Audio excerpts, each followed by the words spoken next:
Work 2.0 podcast. In this podcast, we talk to Bill Wooditch, the CEO and president of the Wooditch Group, and he talks about the art of success through failing more. So stay tuned.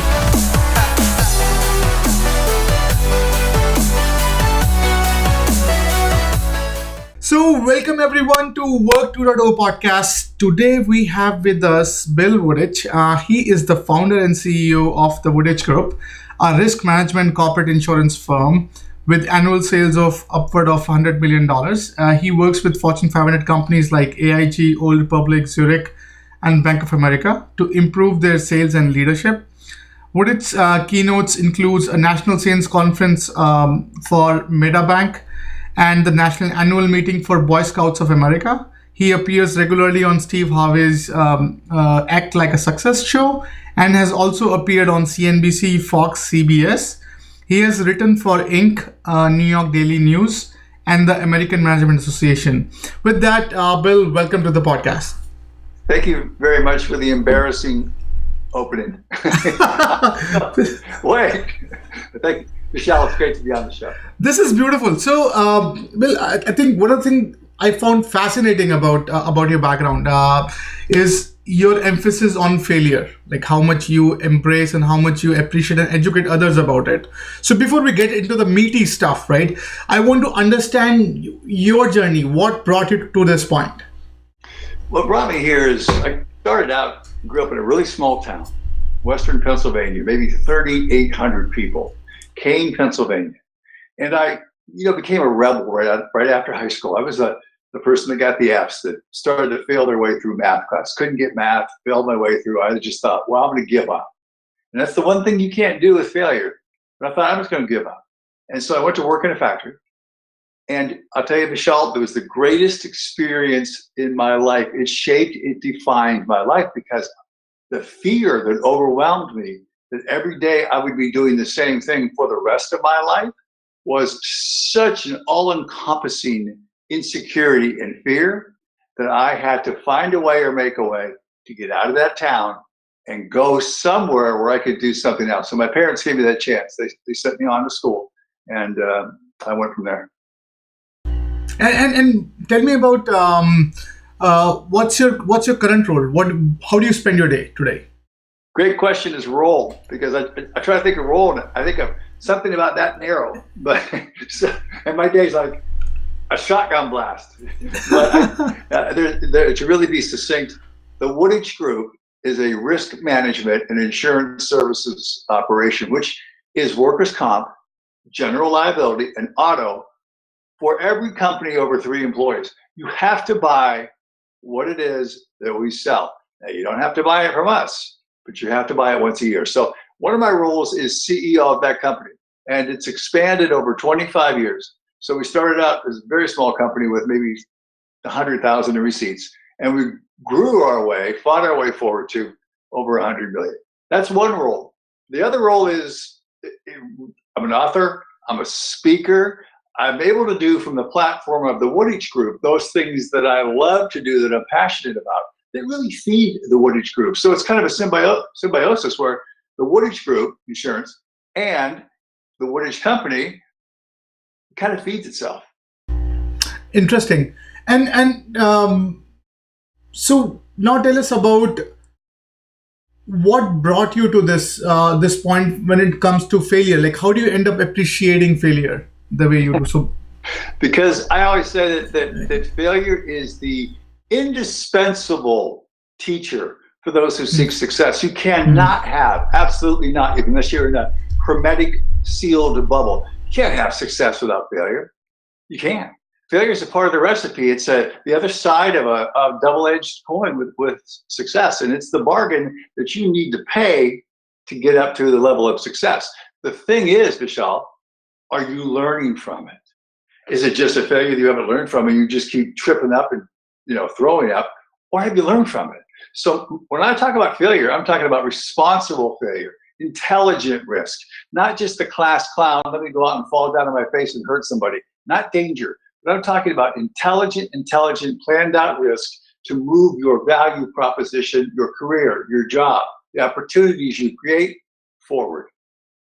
Interesting. I think one thing that I found really fascinating, and I definitely need your perspective on is, so when you talk about, say, insurance, right, in your landscape, primarily, it is very saturated, right? It has like a lot of player in it. Now, when you decide to get into this particular landscape, you are pretty much going in a very red filled so-called red state strategy, right? And you're getting in, and how would you tune yourself into this something? Okay, maybe I have a place, and I have a position in this filled landscape, and how do you so walk us through that decision. It's mindset. And I had the mindset that if one person could do it, no matter how many, and you're right about a crowded space. I came out of school and I thought, wow, there's thousands of people who are trying to do what I'm trying to do, or are doing very well what I'm trying to accomplish. And I thought, you know what the difference is this. As long as there's a heart, as long as there's a mind, and there's not a computer buying what we have to sell, I got a shot. So I kept building the skill set of psychology, the skill set of human compassion, empathy, learning from people, learning how to listen. And then with a tenacity and willpower, I became part of that. Not only just the landscape, I became an influencer in the insurance industry. Interesting. No, I think that's fascinating, because I was recently reading this book on the blue ocean strategy, and they were talking about this red ocean and blue ocean, and blue ocean is creating a new category and just a slightly smoother life than compared to the red ocean. And many businesses we see who decided that they're actually solving one of the bigger inefficiencies or demand supply gap in that particular industry, and just go into this space. How, and you have been one of the successful example there. What would you suggest to other entrepreneurs who are getting into this so-called crowded space and trying to establish their brand there? You've got to find a way to differentiate yourself. You've got to find differentiation, because differentiation will attracts interest if you're interesting. So what I would say to entrepreneurs is, look at what Mark Cuban has always espoused. Read, read, read. Warren Buffett, read, read, read. Now, not everything comes from books. There's a whole lot that comes from street smarts. But when you marry street smarts and books, you're a curious learner. You can start to make a differentiation, because you're learning so much more that you can relate to people about. You see, your pool then just isn't 1,000 feet deep. It's 10,000 miles wide, because you have an interest in people, an interest in things you can talk with people about. And Michelle, no matter what, everything in life is about connection with people, relationships, relationships, relationships. That's what I focus on. You're not a machine. You're a person building relationships, and that has made all the difference in my life. Interesting. And I think you have been through the startup stage, so you have been through the early stage, you have been through those migraine that comes with it, and one of the things that we hear a lot about is big failures, right? So the earlier you are, the more you are prone to just vaporizing off the map. You have a small failure, like it's so. When you have those sort of failure along the way, how do you stay sane? Like, how do you console yourself that there's, okay, I can exist tomorrow? Like, I can remember that one of the first time I saw my first hiccup, it was barely something. Now, if I look back, I went to my doctor saying that I have to see you more often now, because I don't know what the hell is going on inside me that I've never seen before. So how do you, what's your mechanism to address that? We'll resume after a short break. This part of the podcast is brought to you by First Friday Fair, fastest AI-powered way to find your next opportunity. Check out the website firstfridayfair.tao.ai and find your next dream job. Let's get back to the podcast. Make it a game. Make it a game. It's a big shift in your mindset, because so many of us, and this is part of our nature and our DNA, we're afraid to make a move because we'll be ostracized. We'll be cut out from the herd. We'll be embarrassed if we stand in front of people and give speeches. We don't want to feel less than. And people fear two things as babies. We fear loud noises, and we fear falling. Other than that, Michelle, everything is socially learned. So we're learning what not to do, so we're not called out. We don't want to lose something, and we sure as hell don't like change. But those are the two two buckets of fear that you need to navigate through. Best way? Don't take it so serious, man. Make it a game and just keep moving forward. It's not going to be fatal unless you do something really stupid. That's a fair point. Or final, because here's the thing. As you keep crawling towards success, man, you're going to fail again and again and again. And you will not be a success if you think you can seek comfort and rest on success. Ain't going to happen. Interesting. Now let's spend a few minutes on your book, right? FailMore. So what pointed you to write it? Like what is that pivotal moment you said, okay, I should talk about it? You want the truth? You walk through an airport, you see the business books, so you see books online, and you see everything's about a rainbow, everything's about success, everything's about you can do whatever you want, you can fly, like Pythagoras if you had the wings. But there's nothing that really talks about the real gritty stuff, the stuff you have to do to ever get to that point where you can become successful. The real dig in, and it's all about failure. So I thought, what a metaphorical middle finger to say, fail more. If you fail more and you learn from failure, you're climbing your way to success. Let me give you an example. I failed 1,500 times a week when I started. I lost my first 9 proposals. I was losing all the way over the board. But each time I started thinking, I'm getting closer. And as I pushed the envelope, I failed again. But I kept climbing the mountain by learning from failure. I think it's the most important subject we have today. Look at the school. Look what's happening with schools and the whole. Oh my God, it's a horrific thing that's happening to our institutions. What a terrible drama that's playing out. We're taught to succeed, get the grade, get the job, get the money. We're not taught how to learn from failure. We avoid it. That's why I wrote it. I think that's a beautiful observation. So I think I was reading that Hard Things About Hard Things, right? The book, and it was mind-numbing to hear about someone else's failure. Like, I think you're absolutely right. People don't talk about their failures. People don't talk about when in business terms, and let alone now in a school where kids are not taught to fail. Like, everything is participation and up, right? So from there on, it just gets murky and murky. So thank you for sharing your perspective. I think that's pretty cool. So now walk us through that mindset of why write this book. Okay, here's the thing that I found in mentoring hundreds of salespeople, hired probably close to maybe 200, but was actually able to really mentor people, is that I watched resistance creep in and take over their lives. Instead of making calls or getting out and meeting people, pressing flesh and meeting with people that was really their opportunity to create a better life, they made files. They didn't get on the phone. They started coming in late. They started leaving early. They didn't want it bad enough. And here's the thing for your listeners. This is the biggest thing I found. You just to want something is a wish.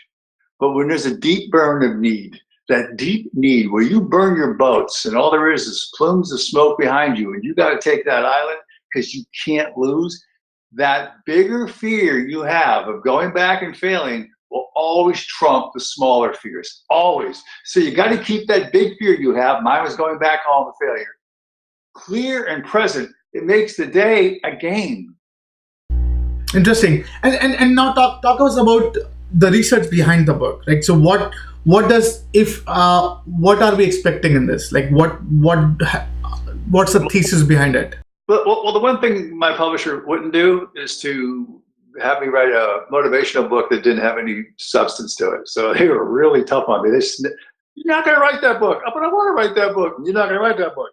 So they wanted a real how-to, where how do you come from the first place where fear takes over? The grip is emotion. So how do you come out of your emotional state? How do you bring it to the prefrontal cortex? And how do you dissect what has happened in each and every failure?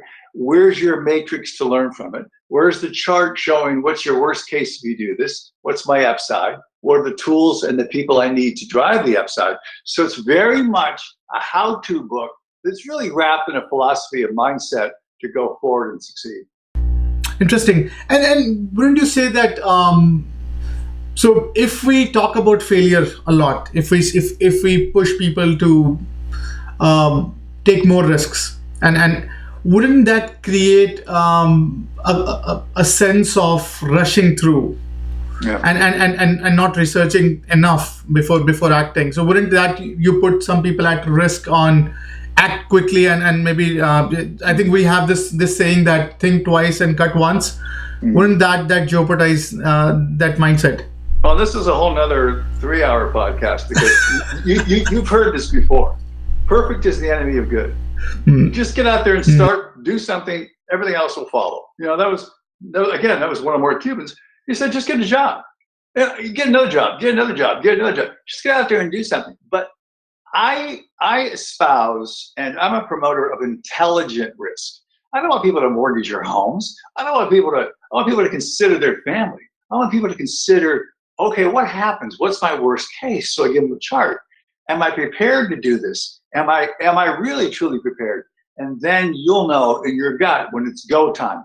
But I don't want you to rush out there without any knowledge, put your house up, and then fail. No, there's a recipe for how to look at it and what to do, and it's called being responsible.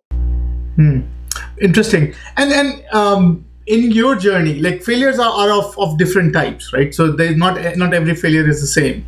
How do you end up evaluating that where to place this failure in your learning cycle? By the pain of money. How much money it cost me. I've had some $1 million failures that actually had to pay that amount based on ego and based on what I thought was a great, great, great move. So I've learned from even the smallest of failures, but I've learned that the ones that cost me the most are the ones I generally pay attention to.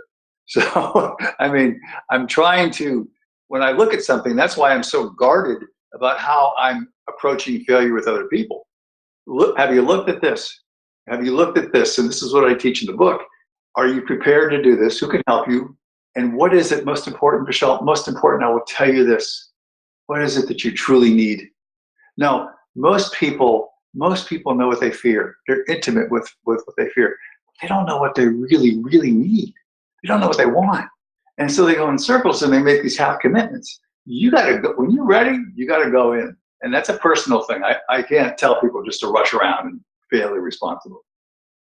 Interesting. And there is some relation of failure with fear, right? So there is some relation there. Absolutely. and then it can even cloud a judgment in some ways. Like how do you have been on the other side of the table, right? You have been faced with the failure, and then you have and the fear of failure is what makes you somehow maybe cloud your judgment, right? And you just go. How do you end up coming out sane in that construct? I used the word sane twice. Whoever said I was sane? I have a little bit of okay, this is a game, and I don't know if that's truly sane, but what I've been able to do is this. Hey, fear of failure is the first and foremost obstacle you're going to have to overcome. It's fear.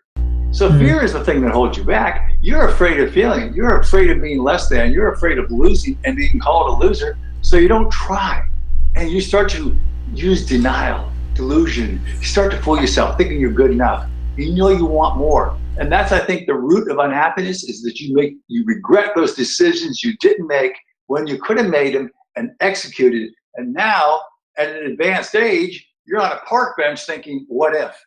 That's one of the motivators in the book. I want those people to do those things, have no regrets, and move through fear. Fear is an invisible force when it comes to what we're talking about. It's not danger. It's not danger from man or insect. It's not imminent death. It's a product of the imagination. And so what Vishal is going to do is going to think, I did this one podcast, this project, but I really messed it up. And all of a sudden you're going to play it forward and you're going to think, how many things can go wrong? And it's going to become a self-fulfilling prophecy. Instead of taking the Ethiopian proverb, working at it one bite at a time to eat the elephant. Break it down. Interesting. And what's so? How do you So what do you see readers taking out from this? Taking away from this book? What is a takeaway for folks? We're going to dispassionately approach fear. And when I say dispassionately, it's an emotion. So we're going to break it out and we're going to look at what it is that's preventing you from failure. Where is your obstacle? How do you look at that obstacle? How do you move through or around it? Is it an obstacle, a hill worth dying on? Not every obstacle or hill is worth dying on. And from there, we're going to take the steps to get out of that id, that brain that says, stop, you got to protect yourself. The amygdala is on fire. You're going to get hurt. And bring us to a rational place where we can use the prefrontal cortex to really think things through.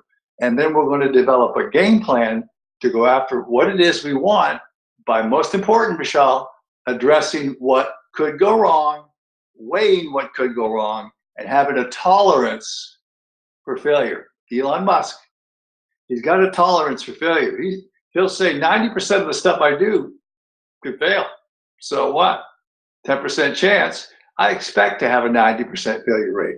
So you go in expecting that there's a range of failure that's going to happen. That book will give you this. It will give you that. Interesting. And you use the word rational, right? So now rationality is another interesting sort of ingredient in exacerbating a particular problem, in making it intense, and in sort of in bringing fear, right? The very aspect of is the decision rational? Like, am I being reasonable? Am I sort of including? And that sparks into more thinking that, again, that comes into cloud judgment. What is your take into how to solve that? I'm sorry, we cut off. What did you ask me? So what is your take into this concept of that rationality, like being rational is what clouds, what brings fear, what creates the risk higher, what creates increase the magnanimity of a risk. We'll resume after a short break. This part of the podcast is brought to you by First Friday Fair, fastest AI-powered way to find your next opportunity. Check out the website firstfridayfair.tao.ai and find your next dream job. Let's get back to the podcast. Because we're wired to survive. We're wired to protect ourselves. We're wired to assess fear over the mountain. In the old days, maybe it was a saber-toothed tiger. We still see traffic today, or the project at our desk, as the saber-toothed tiger. That's the way we look at things because we're trying to preserve ourselves. Think of it this way. And I have a lot of this in California. You're stuck in traffic. You go into road rage. That's all part of the vestiges of our past. So we're in this irrational place where we do irrational stuff. Crash the car, get out, have road rage. How about taking a deep breath? How about asking yourself the question, okay, how would I rather feel and what is really happening? Because right there, you make a shift from this emotional stew, this morass of emotion, into a brain that starts to use logic and rationality. And that is the way through fear. See it for what it is. Get the heck out of that emotional state. A lot easier said than done. It takes practice. You're never going to be free from fear. So I'll tell you that right now. And then make your move. You'll never be free from fear. You won't. Interesting. You deal with it. So I think one conversation that I can recall with one of the auto executive, and he was telling me, Vishal, that this is what we do. We set aside, say, billions of dollars for a big hairy project. We say autonomous cars, or I think he was talking about battery powered car then, and he said that we allocated about X $1 billion on that, and then that means we are risking too much on too little and hoping it'll slide off, and then we're dissing everything along the way, because now the technology and whatever brings along the way, now we don't have budget for it, we can't plan for that.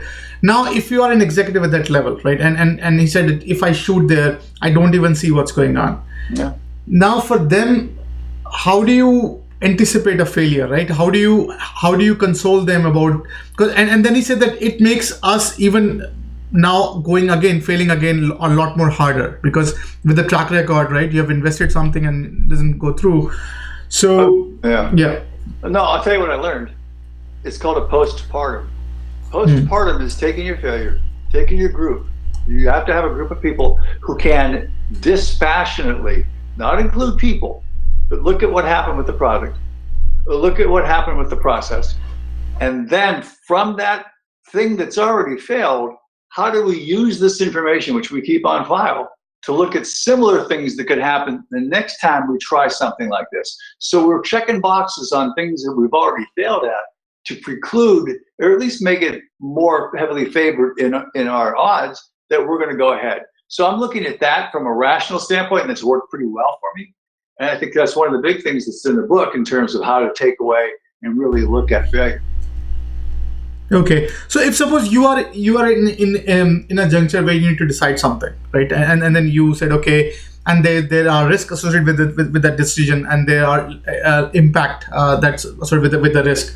So what is your anatomy of decision making? Like, how do you carve out, because there will be always a risk, some element of risk in whatever you do as at a leadership level. So what is your mantra, so as to speak, that to cleanse and help you rationalize whatever you do and say, okay, I can proceed? The biggest thing for leaders, I think, is to get your ego and leave it at the door.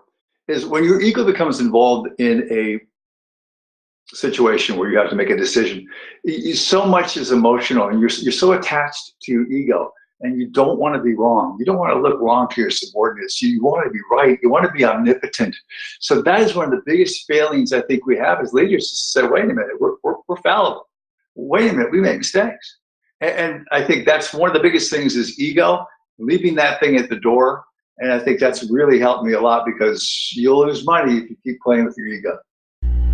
No, but then, so ego is one thing. I definitely agree, right? So now, one of the things that I've observed, even with our leadership. So if you put yourself in front before decision making, right? If you put yourself in front, then many times you that clouds the judgment, and then you say, okay, let me take myself out. Then even that creates some kind of bias in which I'm not in it or whatever, right? So every decision that you do creates some kind of bias that you adhere to, right? So now at a decision making level, how do you, like, if you take the ego part out, then what next? Like, what next comes into your decision making that helps you say, okay, this is possibly a smart move, and if not, a smarter failure? Well, I like the word smarter failure.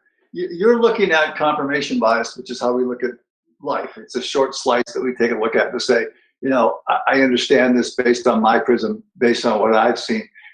And it's going to sound more spiritual, but it's been important for me. I'm aware of when I'm in that mode of confirmation bias. I'm aware of when I'm not thinking, I'm just reacting. I'm aware of when I'm using a past prejudice to try to make a future decision. Now, those prejudices are based on irrationality or based on emotion. I want to take it, and I want to get the emotion out of there, and I want to make it based on as much rational thought as I can. So I'm aware, and I stop myself from doing it. Plus, I have allies. I give them a voice, and I make decisions, based on a lot of input as well. Interesting. Now, FailMore, right? So why this profound title? FailMore, because there is no way to success unless you learn how to fail. And I mean learning from failure. It's to say that a salesperson, I see this all the time. They started out, Michelle, much like me. They had no money. They came into the company with about $1,200 in their checking account. And I'll tell you what, through hard work, through application, they grew their income. I mean, they grew that substantially. Then they got to a point where their ego, here we go, was wrapped around their last sale, wrapped around their last W-2, wrapped around anything it took to not be rejected. And boy, they didn't want to get on the phone and make those 300 calls they had to make to get there. They didn't want to do it, so they stopped failing. You've got to fail more to be able to maintain your position of success in life. If you stop, it's going to atrophy the same way it came on and grew. And how do you keep your ego in check? Like, what is your mantra in keeping yourself out of the decision, or at least the ego out of the rational decision? Oh, I still make some mistakes with my ego. I still do, but I do. But experience teaches me a whole lot. It's a great teacher if you're open to the lesson. It can be a great teacher. I look back on the experience of a situation and think, am I better than that? Can I beat the odds? And I generally will withdraw if it's something that I think, this is all your ego, and move away. So that's really a part of experience, Michelle. Interesting. And who is the ideal readership in mind when you were writing this book? Like, who do you wrote this book for? I really wrote the book more for the person that's really coming up through the ranks that wants more for themselves. That's willing to pay the price of more. That's not only willing to say, I'm a poser, I'm this, I'm an entrepreneur. No, the person that's willing to do the work, invest in themselves, and really learn that the only way you can go forward is to embrace failure as a teacher. So that's really who I wrote it for. And I used a lot of examples of people who were very successful by doing these very same methods. It's good to have those object lessons, but what it really comes down to is you. How bad do you really need it? Now, I will take you by the hand and walk you through this process, and if you apply it, I think you'll improve your percentage of success. Interesting. Now, I think one thing I was really curious to learn from you, or at least understand from you, was how do you write a book about failure? So, like, if you say, okay, I want to structure a book about failure, how do you sort of compartmentalize thoughts in a book? Like, if you can walk us through that. It's a great question. I was walking down the street in New York, and my manager pulled me aside and said, "You know what you're going to write about?" I said, "What?" He said, "Failure." I said, "You got to be out of your mind. Blank you. I ain't writing about failure." He said, "Yeah, you are, because failure is simply success turned inside out. And to get to success, it's all about failure, man. What do you think you did coming up? Failing 1,500 times a week, failing 300 times a day, failing 9, 10, 12 times. What do you think you did losing 7 figures? You're failing. You're failing. Now, if you were able to learn from that failure and make it something that really is like a workbook to say, what did I do wrong? Look at my journal. What happened? You got a better shot, if and only if, Michelle, you're able to move through fear. First half of the book talks about fear, addresses fear, where it comes from, how to move through some of it. You're never going to totally overcome it. You won't, but you can deal with it. The next part of the book talks about failure, learning from it, and breaking through to success. But I didn't want to write the book until I started writing it, and then I started falling in love with it. So my first book was Always Forward, and that was more of a success book. So I really started turning things upside down and say, okay, so how did you get this success?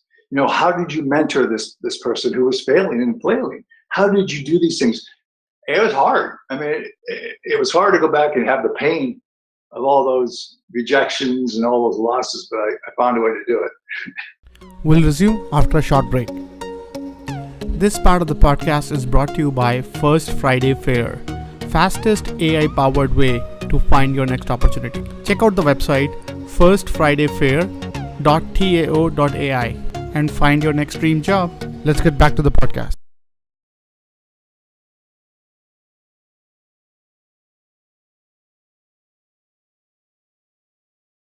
The research took the longest amount of time. And I think I had helpers, and I had people that were really well versed in the research, but I really wanted to be very accurate about what I was putting out there about the brain. I really wanted to be very accurate about adrenaline. I wanted to be very accurate about the amygdala, about how the processes work. I wanted to be accurate. So I did a lot of research on fear, a lot. And then how do people deal with fear? And so that was months of research just on that. When it came into failure, it was a bit easier because that's really something that's a personal proposition where people make it a mindset. And they say, I need this so bad, I'm not looking at failure as failure. Man, it's just a setback. That's just part of the game. That's just what I need to do. So writing about failure was a lot easier than doing the research for fear. It took a long time. Interesting. And what's next? What's next planned? What do you envision coming out of this book? I think it's going to be a bestseller.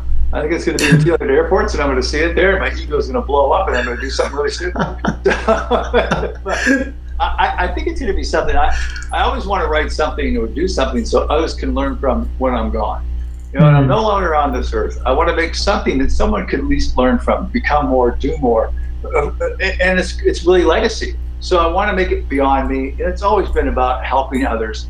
Michelle, you've probably heard this as well. no man is an island, and we have to cooperate and find a way to help each other. By doing so, we help ourselves. That's a very noble thought, and thank you for sharing that.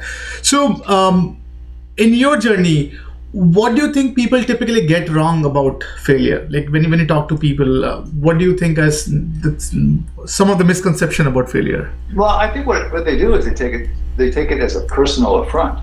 When most of the times when you're rejected, they're not rejecting you. They're rejecting the concept of you. They don't know you, but they're rejecting a concept. So most people play small because they don't want to play bigger and fail. The only place you can play and grow is right above your comfort level. I'll give you an example. In the book, there are 2 Olympic rowers. They came together on the Olympic team from different universities. One was the fastest rower, Adam Creek. And a new guy came, big old burly guy with a beard. His name was Jake Wenzel. And Wenzel started kicking his butt. And he said, I can have 1 or 2 choices. I can hate him. I can really hate him. Or I could buy him lunch, 2 dozen eggs and hamburgers, and I can ask him how he does it. And you know what he told him? Wenzel said, look, my key to success is to fail. Every time we're out there, every practice, I'm going to work right up to my failure. Just a little bit beyond where I'm comfortable, stretch it just a little bit, and the next day I'm much stronger, I'm much more prepared. I've already experienced it. I think that's a good lesson for us.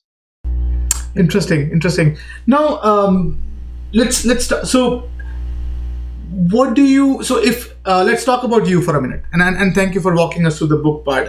It's very, very informative. So in your journey, so we typically ask our guests to share some perspective around if something that has made you successful, like what would those qualities be? Like what would you attribute to those qualities that really helped you become what you are today? I think authenticity is the biggest part. And I mean, by authenticity, I don't mean blurting out at people and saying the first thing you think. No, but I mean being authentic, being you. And I think it took me a long time to get to that because I had so many iterations and so many different variations of me that when I finally became me, I became much more powerful. And being me means this: Michelle, I don't have all the answers. I'm gonna fail. I'll probably fail a whole lot.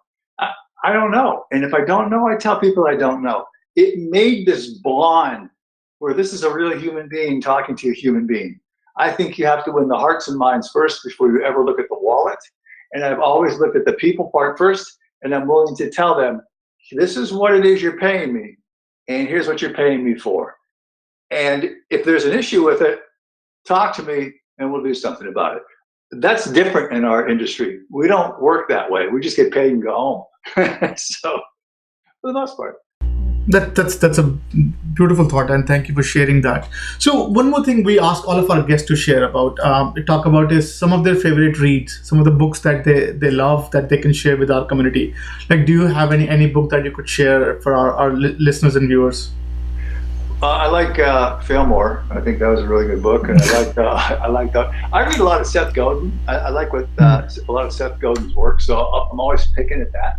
But you know what I read more than business books, and I probably shouldn't say this, but I read history books. So I'm going to read history books based on Napoleon in 1812, based on our overreach and our stretch and how we, as a proud nation, how we were able to come about.